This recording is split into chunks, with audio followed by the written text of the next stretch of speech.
Hello, good morning everybody. I'm here today to talk to you about management. That means that I'm here today to talk to you about people. Is there any management without people? I'm here today to talk to you about companies, about corporations, but about society too. Let's bring up a first question about the relation between companies and society. We can wonder whether companies and societies are two independent entities, just like two separated islands, with some bridge between to make them communicate, or if society is inside the companies, or maybe companies are inside the societies. To think about that, let me talk you about the jellyfish. You all know what a jellyfish is. A lot of jelly and very few fish. Well, we can wonder if the sea and the jellyfish are completely independent entities. Or we can wonder whether the jellyfish is inside the sea, or if the sea is inside the jellyfish. In fact, 96% of the jellyfish's organism is water. I'm sure we all know that the jellyfish is inside the sea, but we can say that the sea is inside the jellyfish. If you want to know if jellyfish is independent of the sea, try to take it out of the water and you'll get the answer. So, let's come back to the prior diagram. Can we say that companies are inside the society? Yeah, they are. But we can say that society is inside the companies too, because workers are citizens. Citizens make society, and citizens as workers are inside the companies. So diagram number 2 and number 3 are correct. But some people think that the first drawing is the right one. The relation they see between companies and society is maybe this one. A green zone, this part is painted in blue here, I'm sure you know what I mean about green zone, and a huge vacuum cleaner sucking out all the wealth of the society for the profit of the minority. That's the way some people see the relation. And we can wonder, where does the idea come from? One of the fathers of the idea is Mr. Milton Friedman, that, as you know, was an economist.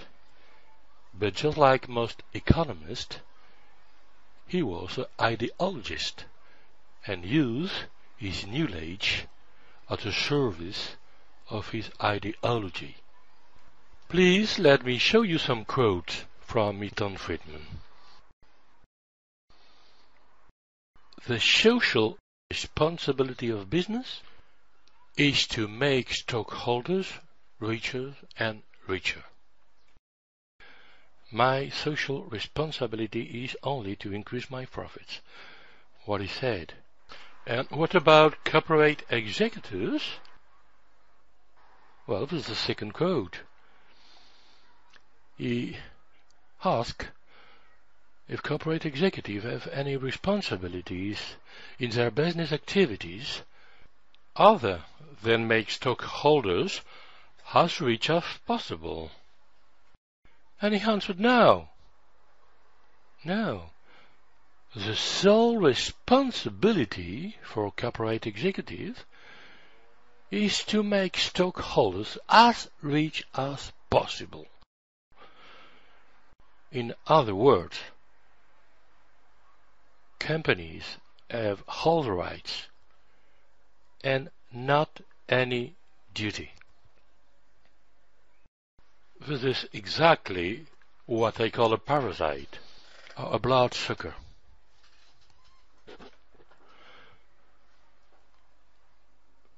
Let me ask now why management uses Milton Friedman thinking and what management is doing wrong.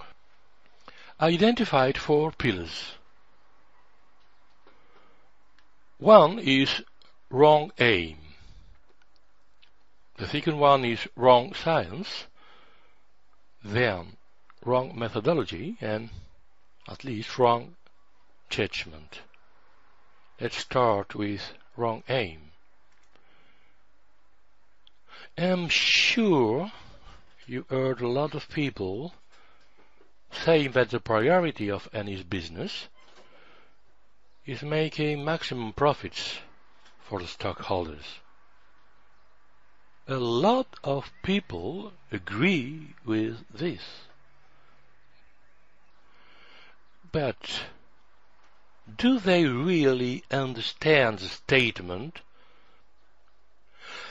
Most people understand reading this statement that companies must make profits. And that's right.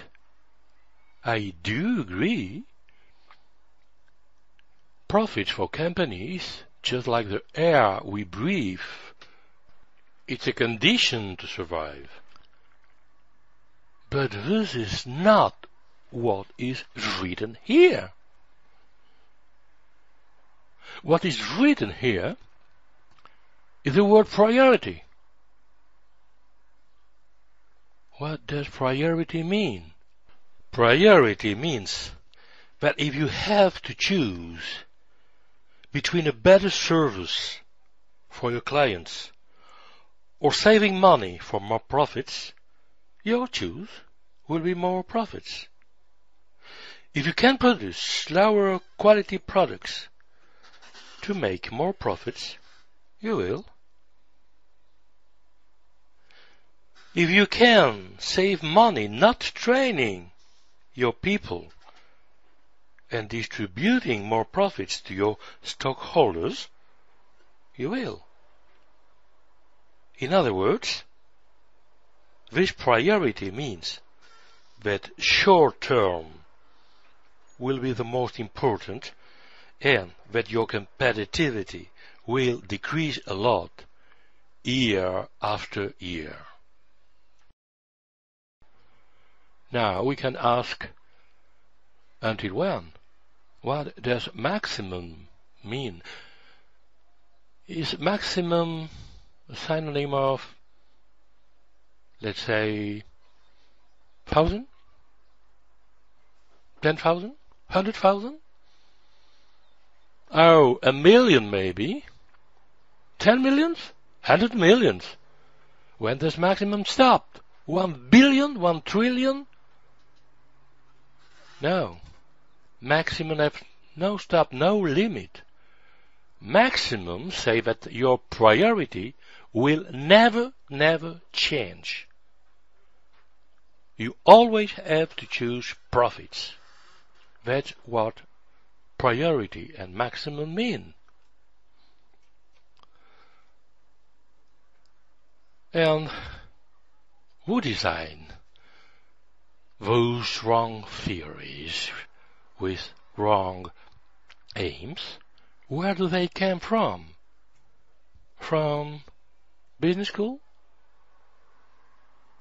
Sure, they come from business school, but don't believe, please, that corporations apply business school theories. Don't believe it. Business school invents theories and then corporations apply them. In fact, business school teach the corporation's ideology. Business schools stop teaching corporations ideology, corporations won't hire any student anymore. And in this case, no student will pay or stay years in business school to learn theories. Business school would close their doors.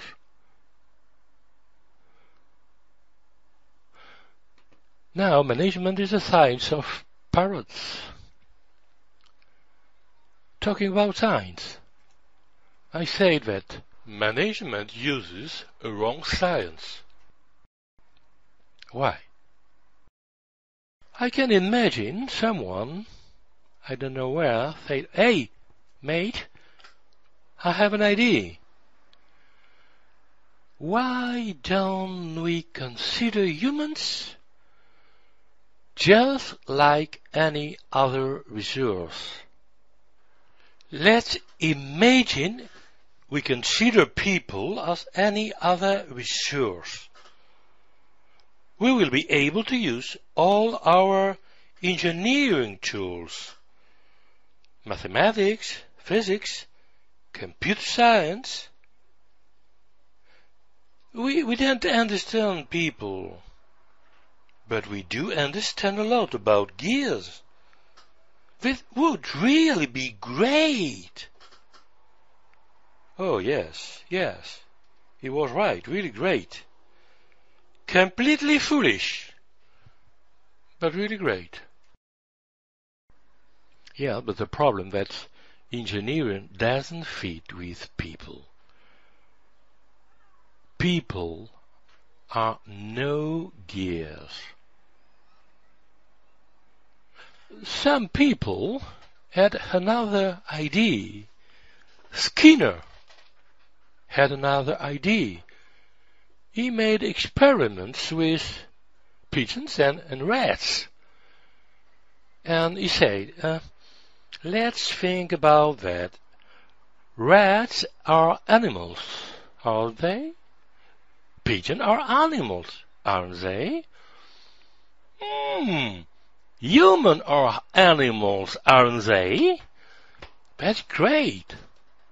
So I will extrapolate my experiments with rats and pigeons to people and say that people are just the same that animals and rats. That's great. That's a lot of experiment I can do. Sorry. People can't be managed neither like geese nor like animals. And what about methodology? Okay. Let me introduce you Descartes on the left and Maturana on the right. Descartes thought that dividing the universe into the smallest component as possible and analyzing each component one by one, it would be able to understand the universe and to control it. Maturana is a biologist, and as a biologist, he studied life. He knew that life is made of systems. They are not Cartesian, they are systemic. This means, if you use Descartes' technology and thinking, it won't work with people nor social systems. Please let me show you some basic differences. Cartesian thinking say true is only true if you can prove that it's true. And what does systemic thinking say? that you will never know everything about a system. When you work with systems, you learn that something can be true at some moment and false under other circumstances. Cartesian thinking say that you have to separate each item to know it in deep details, and the deeper you know the details of each item, the best you know the universe. For Cartesian thinking, the whole is the sum of its parts. That's not what systemic thinking says. You say that the meaning of any item doesn't depend on the item itself, but on its connection with other items. Connections give a meaning to the items. Cartesian thinking wants you to drive your mind from simplicity to complexity. Systemic thinking says that you can't interpret any behavior of the system regardless its situation within the system. So, if you drove your thinking from single items to complexity, you would start thinking from a meaningless collection of components. Because when you divide a system in its component, you destroy it. Cartesian thinking say that when you analyze the universe, you have to describe everything without forgetting anything.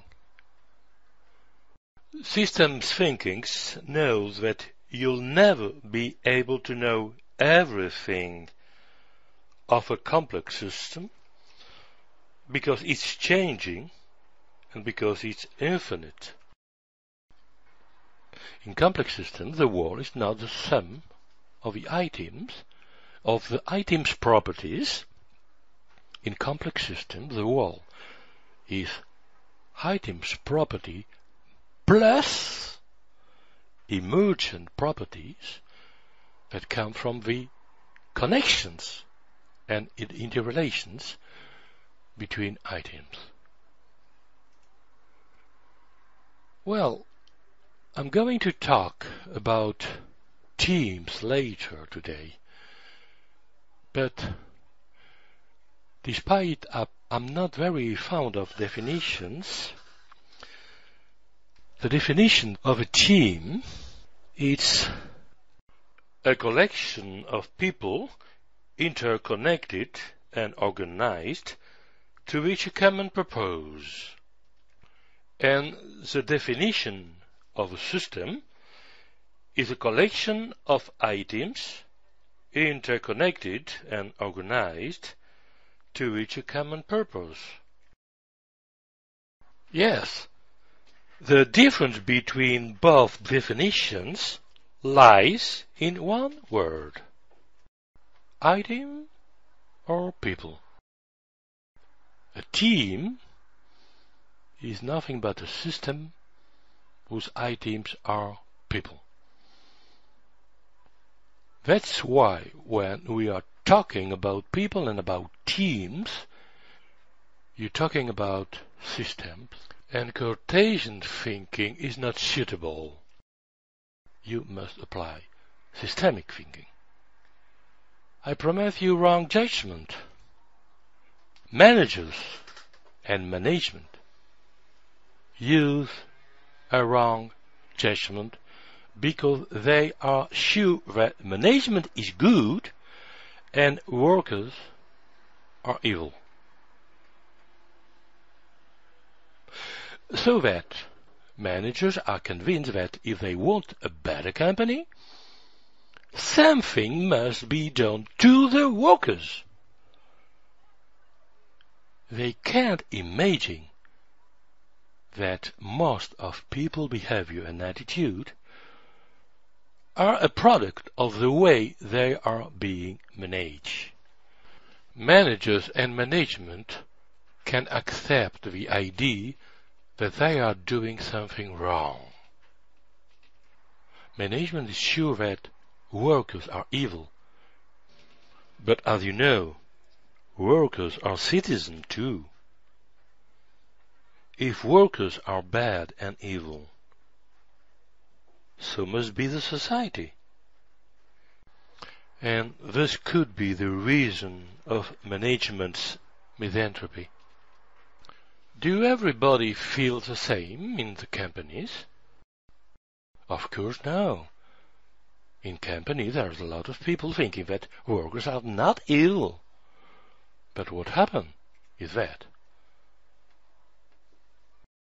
in company the ones who have power don't know anything about people and people management.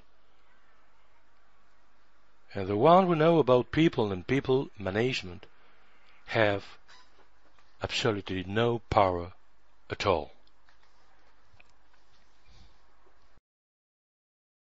Let me show you a new slide. Do you know who is it? As an actor is Christopher Lee. As a character, Dracula the Vampire. I'm sure you all know what vampires are. And you know a lot about vampires. I'm sure everybody knows that they hate garlic. And what about holy water? They get frozen with crucifix. They don't reflect in mirrors. They bloodsuckers, of course. Please, let's imagine now that you're sitting at a movie theater looking at a vampire movie. And at some moment, the hero kills the vampire with a silver bullet. What would you say? You would complain, wouldn't you? Hey, that's a treachery, that's not true. We all know here that to kill a vampire you have to use a wooden stake deep into the heart. Werewolves are killed with a silver bullet.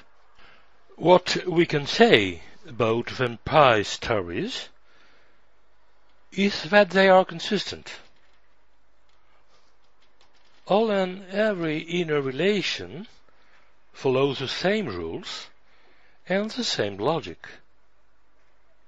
But despite they are consistent, vampires don't exist. They are unreal. And so, is our management model consistent but disconnected of reality? As Kurt Gödel demonstrated with his second incompleteness theorem, no axiomatic system, and management is one, is self-demonstrable. People management is consistent, but it's unsubstantial and chimerical. Management today has become a dogma, because it's impervious to critics and to any reconsideration. The only evolution for a dogma is to become more and more dogmatic as self-protection. Fortunately, people can get free out of a dogma, but they must realize first that they are trapped in one. So, what next? People management must forget engineering. Now companies must be rehumanized. The solution is to rehumanize people management. And this is what we are going to talk about now.